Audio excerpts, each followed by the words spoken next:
Hola chiquillos, ¿cómo están? Buenos días. Buenos días, profesor. Buenos días.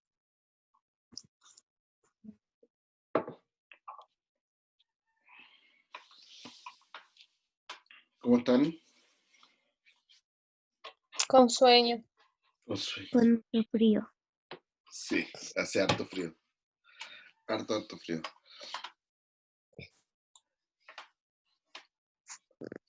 Vamos a esperar unos minutos a ver si se conecta más personas para poder iniciar la clase, ¿ya?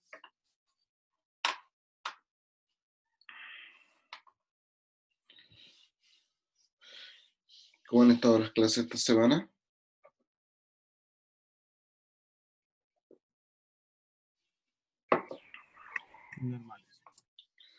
Normales. ¿Mal? Profe, Dígame.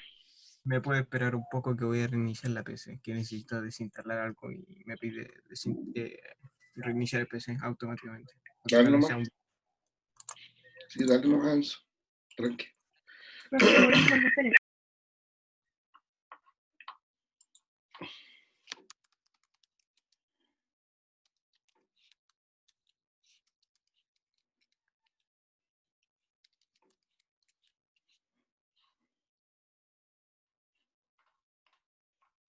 Bien.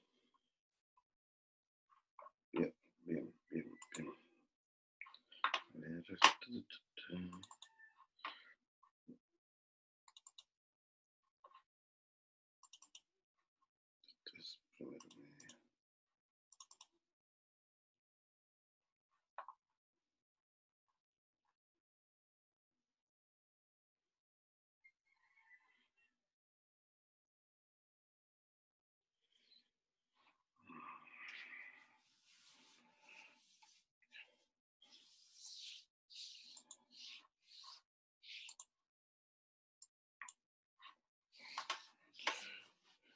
Ok.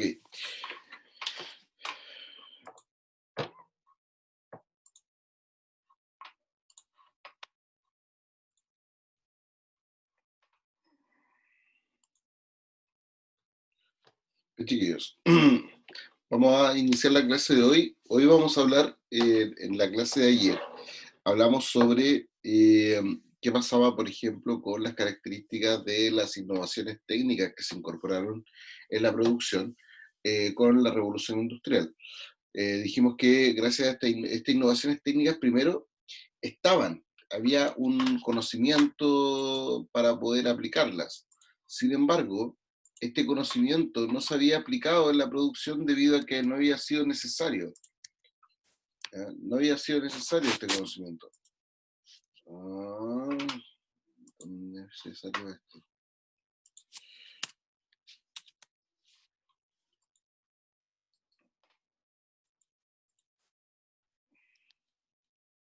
No había sido un conocimiento necesario de aplicarse con anterioridad a la revolución industrial, porque no necesitaban producir más, porque no había gente que consumiera estos productos, no había un aumento de la población que hiciera necesario mayor número de todo. Por lo tanto, hacer estas innovaciones técnicas era innecesario antes de la revolución industrial. Con el crecimiento de la población, luego de la revolución agrícola, y que esta población se fue a vivir a la ciudad, a trabajar a la industria que se estaba desarrollando en las ciudades, de esa forma la necesidad de otros productos y de los mismos productos también aumentó. De esta forma, entonces, el desarrollo industrial fue subiendo paulatinamente y llevó a la necesidad de producir más, ¿Cómo se produjo más? A partir de la creación de nuevos inventos aplicados a la producción.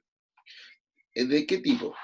Primero, de un tipo nuevo y un uso nuevo de energía, como era, por ejemplo, la máquina a vapor, que fue aplicada en distintos espacios, en distintos tipos de producción, como por ejemplo en la producción textil, del algodón y de la máquina de hilar, por ejemplo, en la industria metalúrgica con la producción de metales, en la industria, en todo lo que significa el área de transporte de productos y de personas y de materias primas para la producción, que esto tuvo que ver, por ejemplo, con el desarrollo de la locomotora. De esa forma, entonces, lo que vamos a hablar hoy día tiene que ver con el cambio y las transformaciones que se desarrollan a partir de la revolución industrial sobre el desarrollo de las comunicaciones y el comercio. ¿Ya? ¿Por qué pasa esto? Perdón, y lo último que hablamos de las innovaciones técnicas.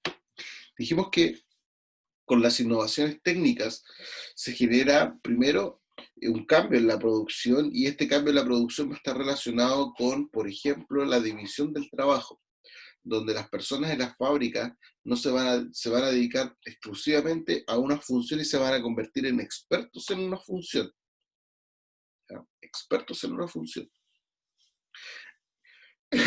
De esa forma, entonces, va a ser mucho más, vale la redundancia, productivo el tiempo de trabajo y el tiempo que permanecen los obreros en las fábricas, y al mismo tiempo se va a generar un mercado interno fuerte a partir de una idea súper interesante, que es que los trabajadores tengan un sueldo alto para poder con ese dinero comprar los productos que están, vale la redundancia, que están produciendo.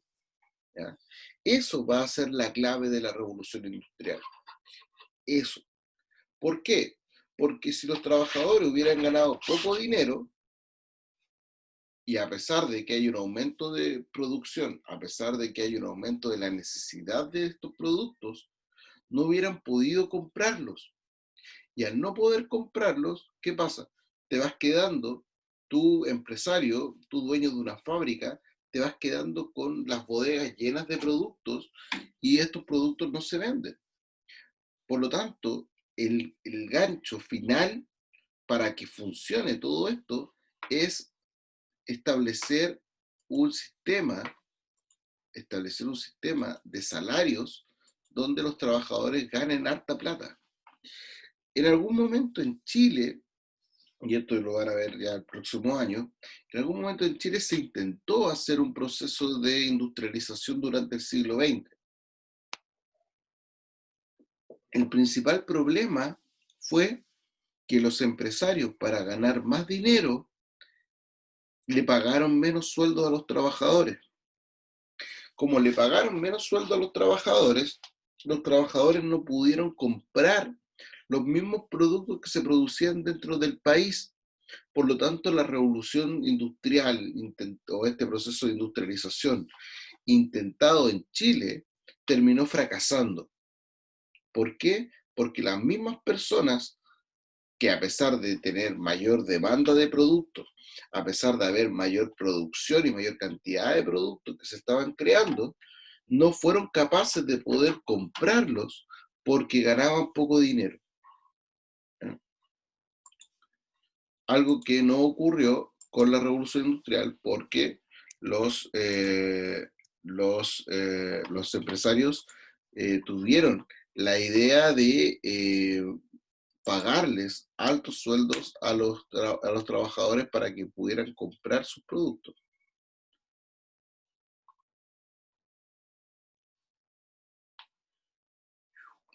Ya. Ok.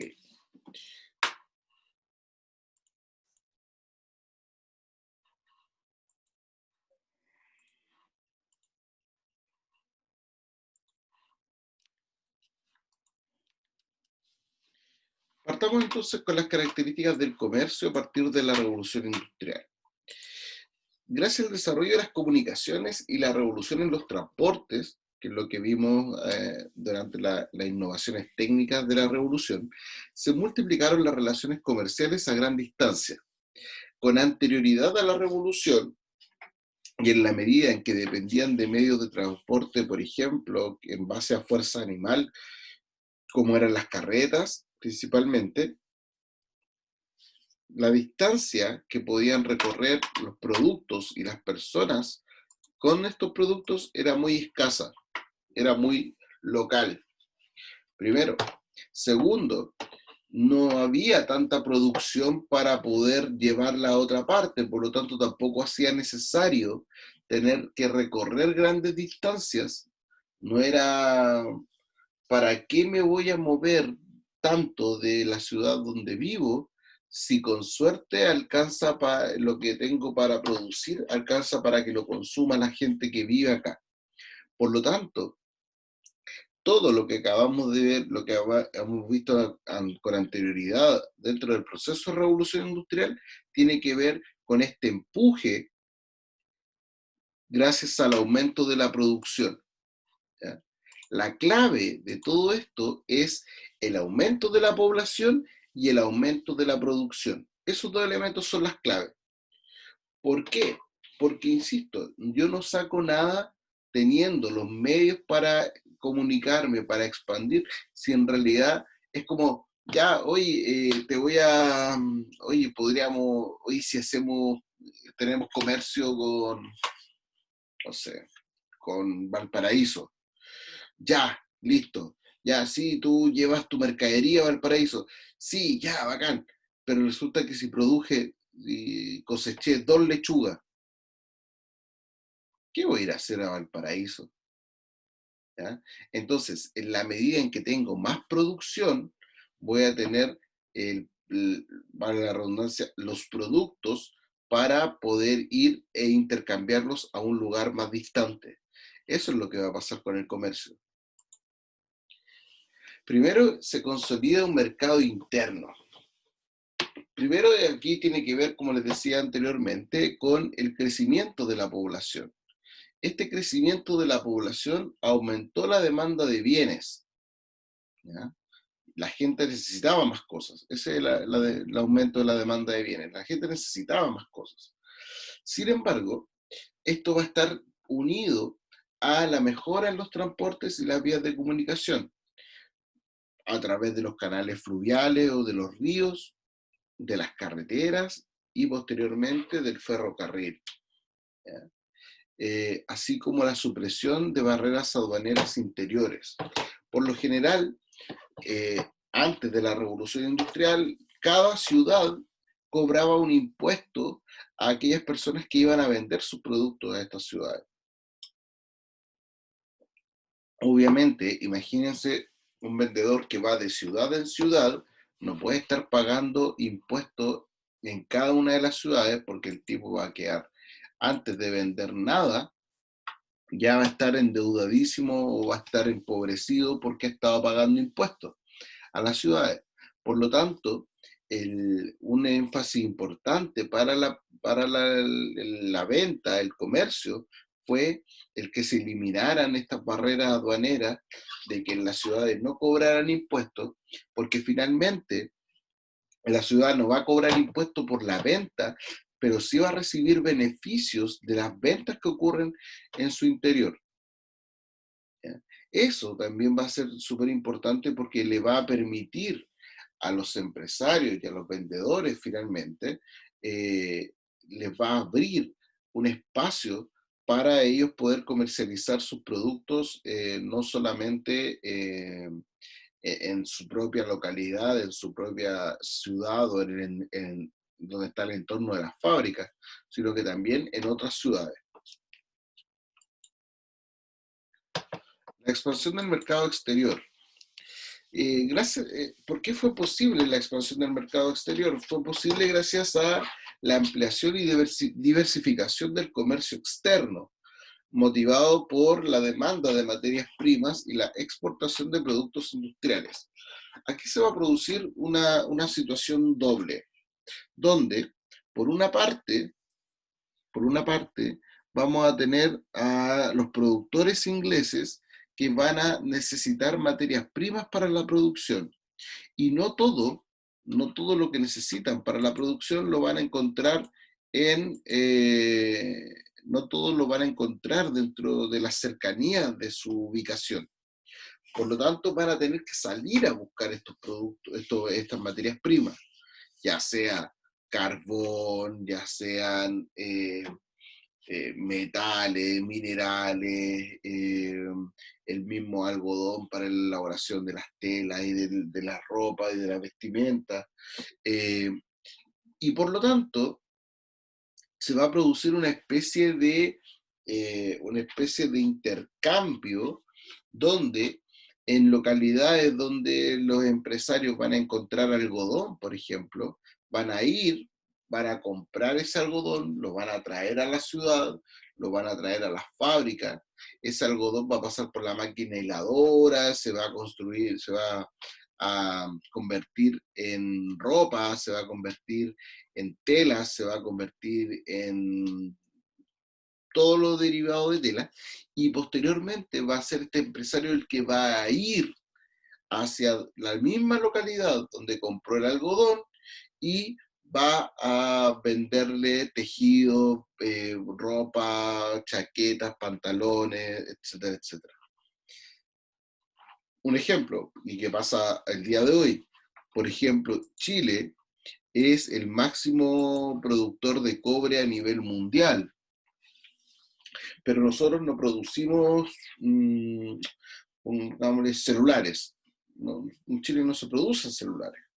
Por lo tanto, las empresas que hacen celulares vienen a Chile, nos compran cobre, se llevan el cobre, fabrican los celulares y luego vienen a Chile y nos venden los celulares. ¿Ya? Eso es muy parecido a lo que comenzó a ocurrir acá gracias a la expansión del mercado exterior, donde va el empresario, el dueño de la fábrica, va a lugares fuera de donde están sus fábricas, donde está su ciudad, donde él produce, y va a comprar materias primas para su producción, va a llevarlo a la fábrica, va a generar un producto terminado y elaborado, y luego va a volver a esa ciudad donde compró la materia prima, como el algodón, y le va a vender a las personas. Ahí se va a cerrar el circuito. En el caso de Inglaterra, todo esto estuvo potenciado por el desarrollo de una fuerte marina. ¿Por qué? Porque también finalmente el mercado interno o el mercado externo, pero a nivel local, es decir, de una ciudad a otra, con el ferrocarril y todo eso, va a llegar a un punto donde se va a quedar chico. Se va a quedar chico, no es suficiente. Estamos produciendo mucho más de lo que podemos vender acá. Por lo tanto, vamos a tener que vender fuera de Inglaterra. Vamos a tener que vender fuera de Inglaterra hacia Francia, hacia España, hacia Portugal y el resto de países europeos. Vamos a tener que vender en África, vamos a tener que vender en América, vamos a tener que vender en Estados Unidos, en India, en China, y para hacer eso es que es necesario ya no el ferrocarril, no hay un ferrocarril que pueda atravesar el océano. Sin embargo, sí lo va a hacer una marina mercante con embarcaciones de gran tonelaje que van a funcionar con la energía de un motor a vapor, por ejemplo, y al mismo tiempo va a tener que tener un resguardo, un cuidado de las rutas que van siguiendo estas embarcaciones, porque en todas las épocas de la historia, desde que ha habido navegación, también han habido piratas y asaltantes de estas embarcaciones. Por lo tanto, la marina militar también ha servido para cuidar estas embarcaciones en sus trayectos, pero también para, en caso de tener que protegerlos de otros países que quieran tomar estas rutas y que quieran aprovechar estas rutas. De esta forma, entonces, se fue conformando y se fue consolidando, especialmente en Inglaterra, desde el inicio de la Revolución Industrial, en el establecimiento de un imperio colonial.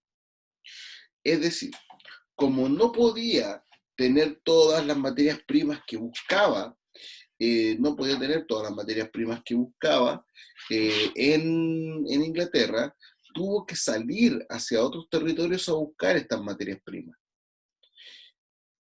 Por lo tanto, tuvo que generar un espacio de ocupación fuera de la metrópoli o la ciudad central o el país central para poder encontrar y tener las materias primas que necesitaba en un primer momento, pero luego necesitó mano de obra y finalmente, y para trabajar, luego las fábricas incluso no van a estar en Inglaterra, las fábricas después van a estar en India, las fábricas van a estar en China, las fábricas van a estar en Egipto. Y luego necesitaba vender estos productos. Por lo tanto, esa va a ser la importancia de tener un imperio de territorios coloniales ocupados para poder llevar a cabo todo el circuito, tanto de la adquisición de materias primas en un primer momento, luego de mano de obra para trabajar en las fábricas, en esos mismos lugares en muchos casos, y finalmente para poder vender o exportar la producción de sus fábricas.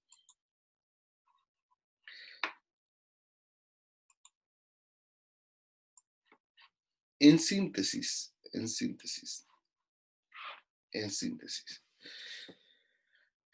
la revolución industrial, voy a explicar este mapa conceptual. Todo lo que acabamos de ver es lo que acabamos de ver de la revolución industrial.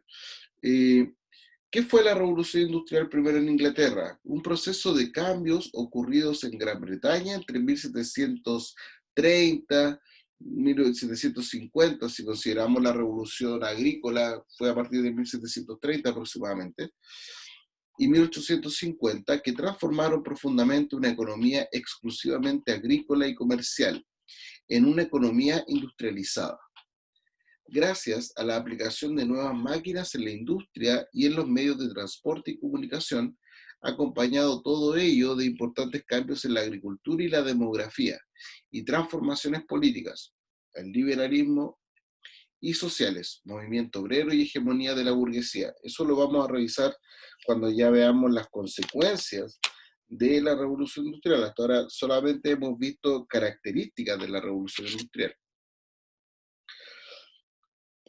Causa y es causada por, primero, una revolución agraria. Lo voy a ver en el orden que nosotros lo revisamos.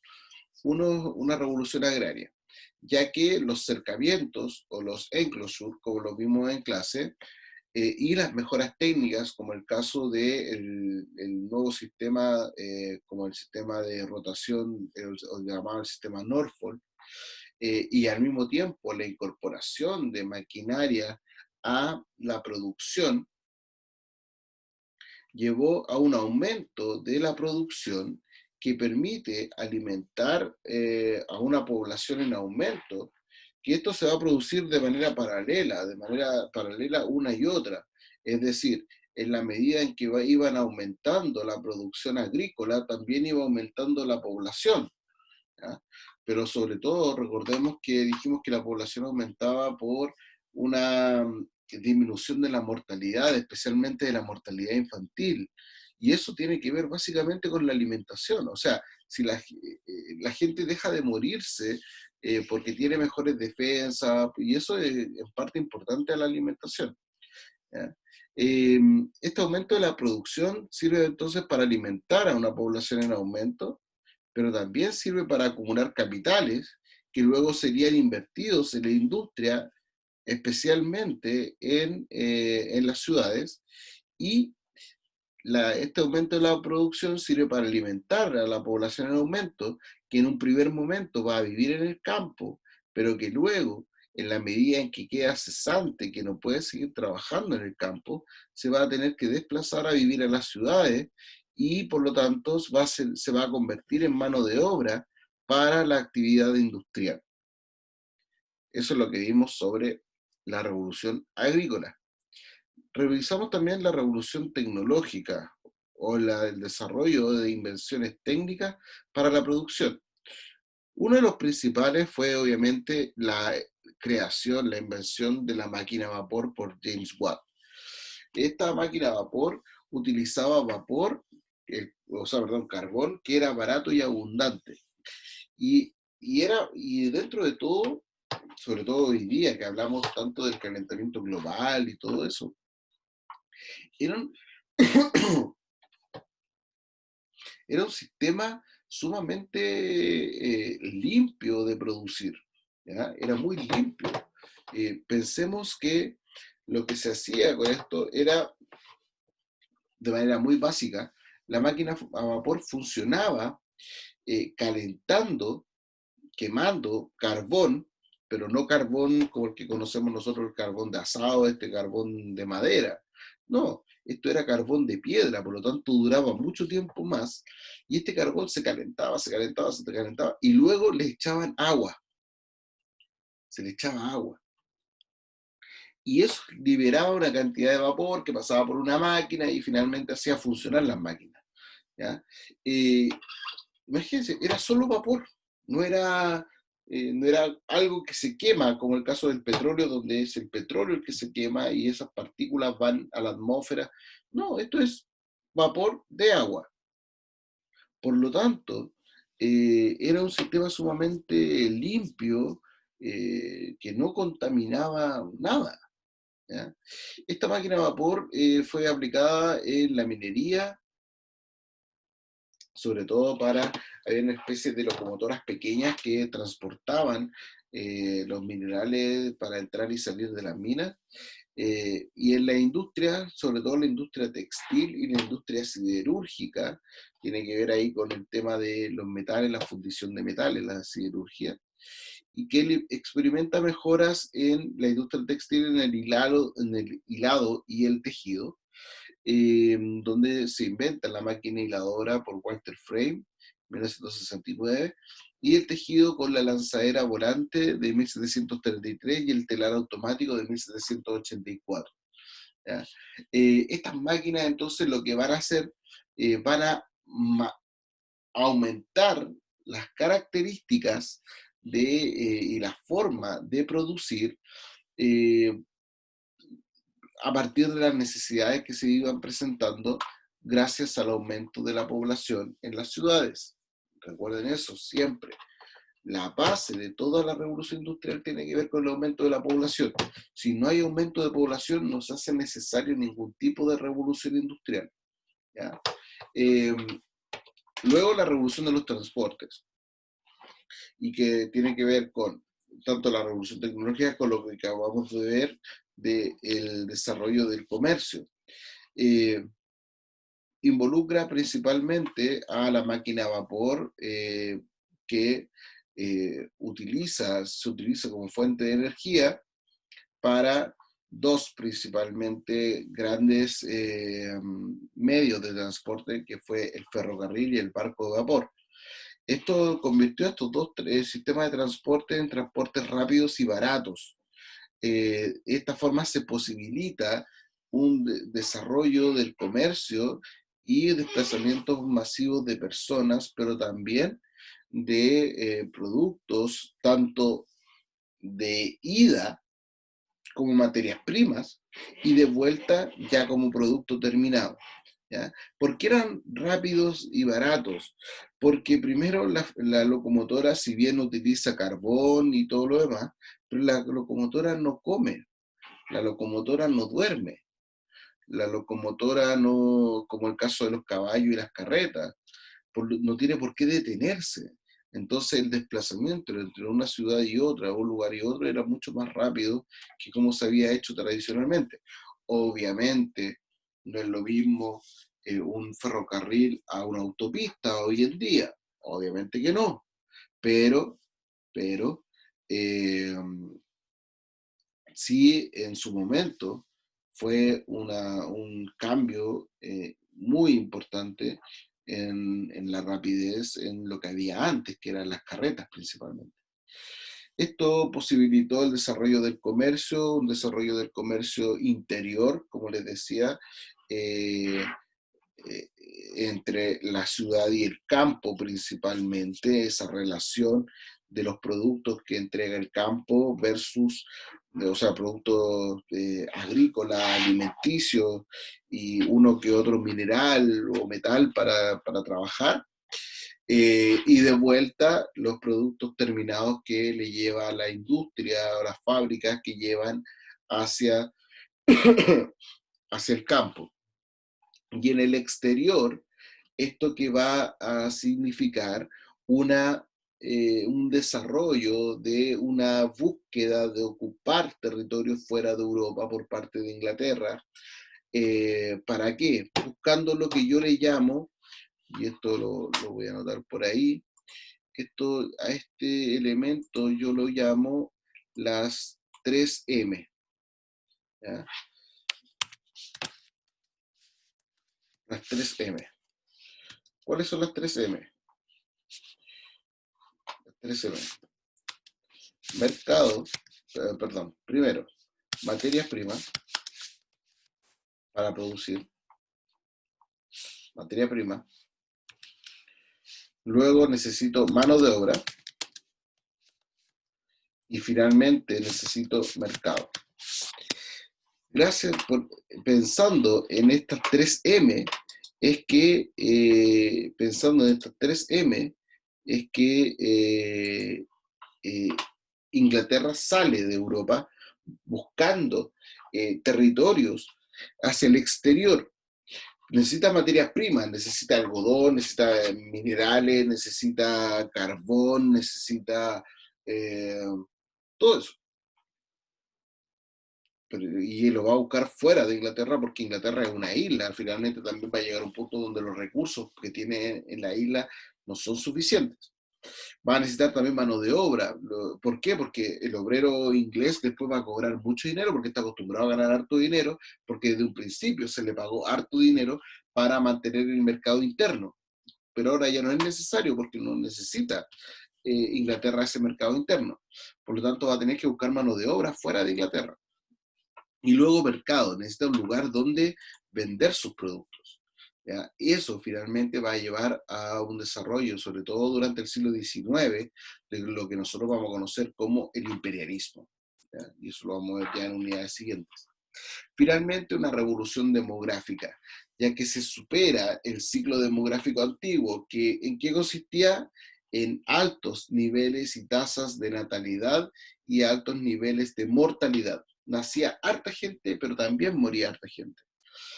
Por lo tanto, ¿qué pasaba? Si había harta gente que nacía y harta gente que moría, había un crecimiento que era bastante bajo de la población. Esto llevó a un cambio en la medida en que la gente estaba mejor alimentada, de que había menor mortalidad, no necesariamente que había mayores nacimientos, recuérdenlo siempre, no crece la población porque hayan habido más nacimientos, sino porque se murió menos gente. Esto llevó a lo que revisamos un par de clases atrás, que conocimos como una transición demográfica, es decir, se mantiene la natalidad primero, y luego comienza a descender la mortalidad y por lo tanto el crecimiento de la población va a ser mayor. ¿Ya? Vimos, eso sí, que después la natalidad también va a comenzar a bajar, pero ya sobre todo en el siglo XX. Por lo tanto, en esta época principalmente, esa diferencia entre la baja de la mortalidad y el mantenimiento de altas tasas de natalidad va a llevar a que la población crezca. Sin embargo, este crecimiento de la población, y aquí se viene como una especie de spoiler, va a provocar que va a crecer tanto la población en Inglaterra y posteriormente después en otros países de Europa, que la población europea va a tener que salir. Y eso también le va a convenir a la industria. Y esta salida va a llegar mucha población europea a distintos países del mundo. Por ejemplo, van a haber oleadas migratorias hacia Estados Unidos, van a haber oleadas migratorias hacia América del Sur, por ejemplo, el caso de Italia, los migrantes italianos que llegaron a Brasil y sobre todo a Argentina. Imagínense, Argentina, hoy día encontrar un apellido en Argentina que no tenga alguna relación, algún parentesco italiano es rarísimo. es cuestión de ver un partido de la selección argentina. Todo el mundo, todo el equipo tiene apellidos con ascendencia italiana. Por lo tanto, y eso fue uno de los efectos del crecimiento de la población, donde hubo población de Europa que tuvo que salir de sus países de origen para obviamente ir buscando mejores posibilidades, y esto le generó a los países europeos, sobre todo con la segunda revolución industrial, le significó un aumento también en el comercio, porque a las mismas personas que se fueron de sus territorios originales en Europa comenzaron a mandarles productos, y de esa forma aumentaron el radio, aumentaron los circuitos del comercio que desarrollaban ellos durante la revolución industrial. ¿Ya? Chiquillos, dudas, consultas. Dudas, consultas.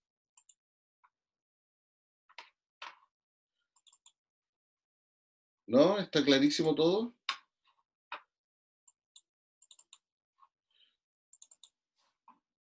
Bueno, parece que sí. Chiquillos, vamos a trabajar para la próxima clase. Voy a revisar la actividad 2 y la actividad 3, que están en el archivo en Classroom. Esto corresponde a la página 151 y la página 155 del libro. ¿Ya? 151 corresponde a... Lo voy a compartir.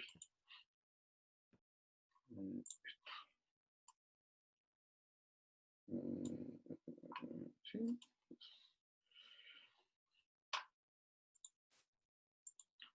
¿Ya? La página 151 y la actividad de la página 155 del libro. Eso lo vamos a revisar en la próxima clase, ¿ya? Del próximo día martes. ¿Ya? Chiquillos, ¿alguien más tiene alguna duda, alguna inquietud? ¿Cuándo es la prueba? ¿Cuándo es la prueba? De esta unidad falta bastante.